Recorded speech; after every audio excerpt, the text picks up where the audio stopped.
मुअज़्ज़ज़ दोस्तों, मैं हूँ Maria Tahir and again welcome to my YouTube channel MT world facts. Benito Mussolini की ज़िंदगी के आखिरी अय्याम और दुश्मनों के हाथों दर्दनाक मौत की मुकम्मल कहानी। जी हाँ दोस्तों, 75 वर्ष कबल 28 अप्रैल 1945 को इतालवी डिक्टेटर बेनिटो मुसोलिनी को उनकी गर्लफ्रेंड क्लेरेटा समेत गोली मार दी गई थी। मुसोलिनी और क्लेरेटा की आखिरी गिनती 18 अप्रैल सन 1945 को मिलान पहुंचने के बाद ही शुरू हो गई थी। उस वक़्त इस तरह की खबरें थीं कि मुसोलिनी के कुछ फासिस्ट साथी और क्लेरेटा के भाई मार्सिलो मुसोलिनी के कत्ल का मंसूबा बना रहे हैं। ये भी कहा जा रहा था कि जर्मनी भी अपनी जान बचाने के लिए इत्तेहादी मुमालिक से मुसोलिनी का सौदा करने के लिए राज़ी हो गया था। कैथोलिक चर्च और चंद लातीनी अमरीकी मुमालिक ने भी मुसोलिनी को सियासी पनाह की पेशकश की थी, लेकिन मुसोलिनी ने उन्हें ये कहते हुए मुस्तरद कर दिया कि वो कभी भी हथियार नहीं डालेंगे और आखिरी वक्त तक लड़ेंगे। जी हाँ दोस्तों, जब मुसोलिनी को मालूम हुआ कि जर्मन फौजी 25 अप्रैल को खुफिया तौर पर हथियार डालने का मंसूबा बना रहे हैं, तो उन्होंने फौरी तौर पर मिलान छोड़ दिया।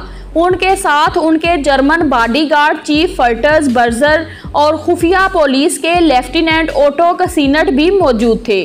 इन दोनों को ये हुक्म दिया गया था कि वो मुसोलिनी को अपनी नज़रों से ओझल ना होने दे और अगर वो फरार होने की कोशिश करे तो वो उन्हें खुद गोली मार दे। बहरहाल मुसोलिनी को ये बता दिया गया था कि गैर जानबदार स्विट्ज़रलैंड उन्हें कबूल नहीं करेगा, लेकिन वो हतमी जंग लड़ने के बजाय स्विट्ज़रलैंड की तरफ बढ़ रहे थे। दूसरी आलमी जंग के आगाज़ में मुसोलिनी ने एक मशहूर बयान दिया था कि अगर मैं मैदाने जंग से पीछे हटूं तो मुझे गोली मार दो। मुसोलिनी का ये कहना महज बयानबाजी था, लेकिन जब मौका आया तो उनके मुखालफिन ने उनके बयान को हर्फ बा हर्फ पूरा कर दिया। जी हाँ दोस्तों, जंग में शिकस्त के बाद मुसोलिनी अपनी गर्लफ्रेंड क्लेरेटा के साथ शुमाल में स्विट्ज़रलैंड की सरहद की तरफ बढ़ रहे थे कि डोगोन कस्बे के पास वो अपने मुखालफिन, जिन्हें पार्टीजन के नाम से जाना जाता है, उनके हाथ लग गए। मुसोलिनी खौफ से थर-थर कांप रहे थे और अपनी जान बख्शी की इल्तिजा कर रहे थे।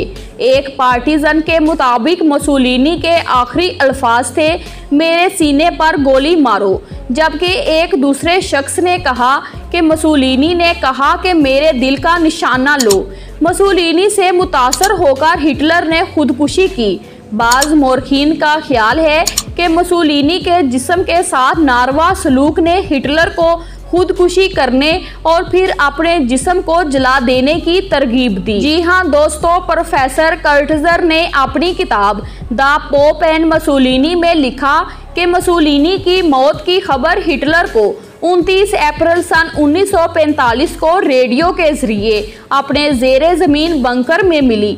तमाम तफसीलात जानने के बाद हिटलर ने कहा कि मेरी लाश किसी भी कीमत पर दुश्मनों के हाथ नहीं लगनी चाहिए। उन्होंने बगैर किसी मुकदमे के उन्हें उनके 16 साथियों के साथ कोमो झील के पास गोली मारकर हलाक कर दिया। 29 अप्रैल सन 1945 की सुबह 3 बजे एक पीले रंग का ट्रक मिलान शहर के पियाज़ालो लोरेटो चौक पर रुका और मुसोलिनी, उनकी गर्लफ्रेंड और 16 दीगर अफराद की लाशों को चौक के गीले पत्थरों पर फेंक दिया गया।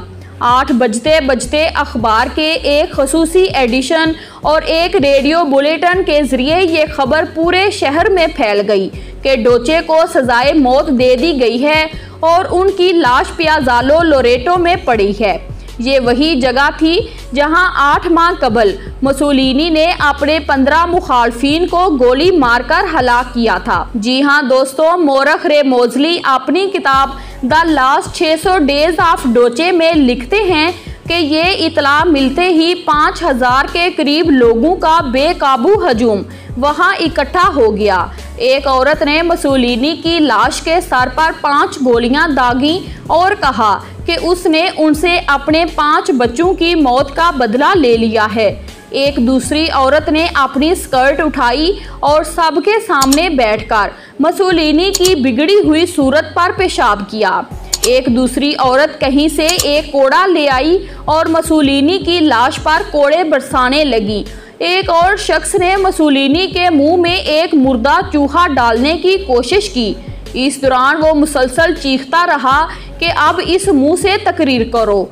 इस हौलनाक मंजर को बयान करते हुए मौरख लिखते हैं कि मुश्ताल हजूम के अंदर इतनी नफरत थी कि वो इन तमाम 18 लाशों के ऊपर चढ़ गए और उन्हें अपने पांव से कुचल दिया।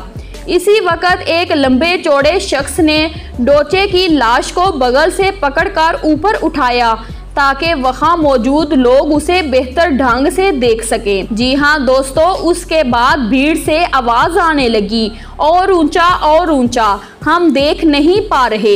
ये सुनकर उस शख्स ने मुसोलिनी, उनकी गर्लफ्रेंड क्लेरेटा और 4 दीगर अफराद की लाशों को उनके टखनों पर रस्सी से बांधकर जमीन से तकरीबन 6 फीट ऊंचा उल्टा लटका दिया। जैसे ही क्लेरेटा के जिस्म को उल्टा लटकाया गया, उसकी स्कर्ट मुड़कर उसके मुंह पर आ गई। उसने स्कर्ट के नीचे कोई जेरे जामा नहीं पहना था। भीड़ ने इस हालत में भी क्लेरेटा के जिस्म की बेहुरमती जारी रखी। फिर एक शख्स ने आगे बढ़कर क्लेरेटा की स्कर्ट को ठीक करके उसके टखने से बांध दिया। जी हाँ दोस्तों, मुसोलिनी की जिंदगी पर एक और किताब द बॉडी ऑफ डोचे लिखने वाले मुसन्नफ सर्जियो लोज़ाटो लिखते हैं कि मुसोलिनी का पूरा चेहरा खून आलूद था और उसका मुंह खुला हुआ था, जबकि क्लेरेटा की आंखें खला में तक रही थीं। फिर फाशिस्ट पार्टी के एक साबक सेक्रेटरी अकीले अस्टारेची ने इंतहाई हिम्मत का मुजाहरा करते हुए अपने मुर्दा रहनुमा को फाशिस्ट सलामी पेश की। उस वक़्त उसने जॉगिंग सूट पहन रखा था। उसे फौरन पकड़ लिया गया और तमाम लोगों के सामने उसकी पीठ में गोली मार दी गई। जी हाँ दोस्तों, वो मजीद लिखते हैं कि इसी दौरान फाशिस्ट पार्टी के अहम रहनुमा फ्रांसिस्को फराशको ब्राशो की लाश की रस्सी टूट गई और वो ज़मीन पर गिर गई। उसके बाद मुसोलिनी की लाश की रस्सी भी काट दी गई और उसका जिस्म भी पियाज़ालो लोरेटो के पत्थरों पर गिरा। टाइम मैगजीन के नुमाइंदे रेग अंग्राहम भी ये मंजर देख रहे थे। बाद में उन्होंने अपने मजमून द डेथ इन मिलान में लिखा कि सब कुछ मेरी आंखों के सामने हो रहा था। अचानक एक शख्स तमाम लाशों के ऊपर चढ़ गया और मुसोलिनी के गंजे सर को पूरी कुव्वत से लात मारी। फिर एक और शख्स ने मुर्दा मुसोलिनी का सर राइफल बट से सीधा किया। मौत के बाद मुसोलिनी बहुत छोटे नजर आ रहे थे। उन्होंने फाशिस्ट मिलिशिया की वर्दी पहन रखी थी। उनके पांव में स्याह रंग के राइडिंग बूट थे जो कीचड़ में लथपथ थे। एक गोली उनकी बाएं आंख के करीब दाखिल होकर सर के पिछले हिस्से से निकल गई थी। इसी वजह से उनके सर में एक बहुत बड़ा सुराख था, जहां से उनके मगज के कुछ हिस्से बाहर निकल आए थे। जी हाँ दोस्तों, उनकी 25 साला गर्लफ्रेंड क्लेरेटा पिटाची ने सफेद रंग का रेशमी ब्लाउज पहन रखा था। उनके सीने पर 2 गोलियों के सुराख थे, जहां से खून निकलकर जम चुका था। मुसोलिनी की मौत पर न्यूयॉर्क टाइम्स ने लिखा था कि एक शख्स जिसने कदीम रोम की अजमत को वापस लाने की बात की थी, उसका जिस्म मिलान के एक चौक में पड़ा था और हजारों अफराद उसे ठोकर मारकर उस पर थूककर लानत भेज रहे थे। जी हाँ दोस्तों, अमेरिकी फौजियों की मुदाखलत के बाद दोपहर 1 बजे तमाम लाशों को लकड़ी के ताबूत में रखकर उसे शहर के मुर्दा खाने भेज दिया गया। वहां मुसोलिनी की लाश का पोस्टमार्टम किया गया। उस वक्त 5 फीट 6 इंच के मुसोलिनी का वजन 79 किलो था। उनकी मौत की वजह 4 गोलियां थीं जो उनके सीने के पार निकल गई थी। उनके पेट पर अल्सर के निशानात थे, लेकिन सेफलस का कोई नामो निशान नहीं था। इससे कबल ये अफवाह गर्म थी कि मुसोलिनी सेफलस के मर्ज में मुब्तला हैं। मुसोलिनी की लाश को मिलान में मोसोको कब्रिस्तान की कब्र नंबर 384 में दफन किया गया। उनके दिमाग के कुछ हिस्से को वाशिंगटन के सेंट एलिजाबेथ साइकेट्रिक अस्पताल में जांच के लिए भेजा गया था, जो दहाइयों बाद उनकी बेवा डोना राशिल को वापस कर दिया गया। क्लेरेटा को 9 मिलीमीटर की 2 गोलियां लगी। उन्हें भी मिलान में ही रीटा कोलफोस्को के नाम से दफन किया गया था। जी हाँ दोस्तों, वीडियो पसंद आई है तो लाइक कर दें और अगर चैनल पर पहली बार आए हैं तो जल्दी से चैनल को सब्सक्राइब करें। Thanks for watching.